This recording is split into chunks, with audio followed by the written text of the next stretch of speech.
Alright, welcome back to Make It Mental, everybody. There is my completed Tamiya slot car turned RC with a 3/32 weldable steel chassis. This used to be a four-wheel drive vehicle converted to two-wheel drive. And before I go any further on this, I'd highly recommend, if this inspires you to do one, get a two-wheel drive version, because that motor that you see there takes up a lot of space and makes mounting of things very difficult. Sorry about that. I'm trying to get reorganized here. So what you see down here is an on-off switch, and I wired that in series with the battery, so the on-off switch actually kills the entire power of the system, whereas normally the speed controller, or the ESC, would be on all the time if you did not unplug the battery. And because the difficulty of this build and the location of being able to stick components, removing the battery all the time is just not going to be logical. So there's the ESC.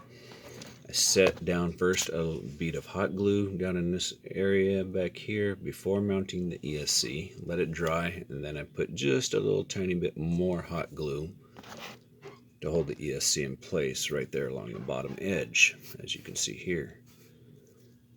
And so I made this is actually two batteries I wired up right there in series to make a small 7.4 volt. They're both allegedly 130 milliamp hour batteries.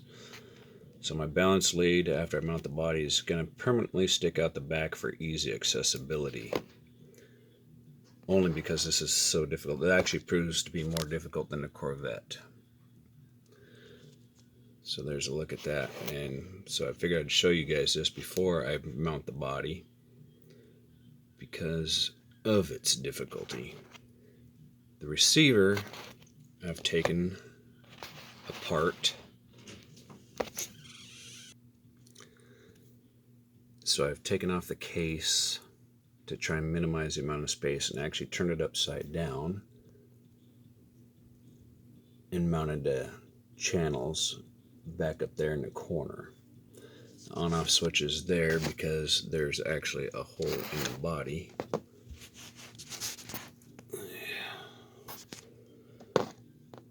Those would have been for the wheel guides or something like that. I lengthened it out just a little bit. And you see the same thing on the other side. That was already there. So I did put a couple of holes through the body in an effort to relieve any kind of heat that might be building up in there. So I'm going to get this painted up. I don't like the color of it. And put some of these stickers on it and get that taken care of.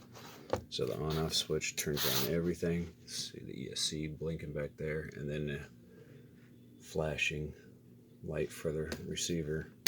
And we can turn it on. See? Fully proportional. Alright, next video will be of it driving.